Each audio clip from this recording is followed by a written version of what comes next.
العظمة اللي بتعملها المملكة المغربية الشريفة مع اخواتها الأفارقة حاجة بالفعل تدرس. بعد البنية التحتية اللي أكثر من رائعة داخل المملكة المغربية، قالت الشركات المغربية لازم نتوسع على خطى الملك محمد السادس في انتشار البنية التحتية الأفريقية اللي هي متهالكة. علشان كده الشركات والبناء والاستثمار العقاري بدأت تنتشر في أفريقيا، وبالفعل الشركات المغربية بنت جسر في كوت ديفوار على اعلى مستوى. فعلا زي ما انتم شايفين بالصور كده، المملكه المغربيه بتفرض احترام العالم كله ليها.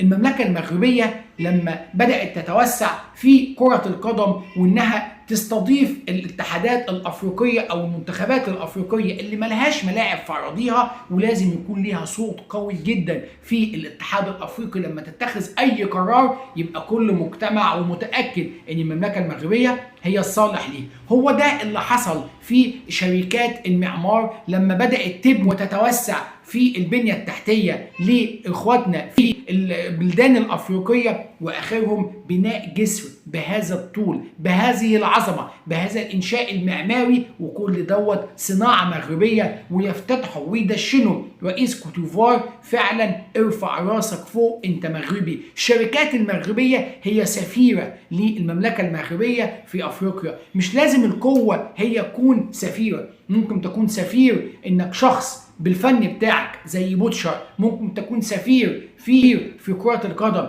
اللعيبة المغاربة اللي منتشرة في الملاعب الأوروبية كلها، وممكن تبقى سفير أيضا بشركاتك وباستثماراتك داخل المدن الأفريقية، ويكون كلهم دعم ليك. وطبعا كلها الهدف الأسمى هي الصحراء المغربية أو الصحراء مغربية غصب عن أنف أي حاقد وحاسد. فدي ما مغرب ولا عزاء للحاقدين، عمرنا ما بنشوف الكلام دوت مع اي حد جار. علشان كده المملكه المغربيه ماشيه في خطى تساعد اشقائها الافارقه وتنهض بالبنيه التحتيه وبالاقتصاد وبالسياسه وبالرياضه وبالمال وبالمشاريع داخل المملكه وخارج المملكه. بشكركم شكرا جزيلا. دي ما مغرب ولا عزاء للحاقدين.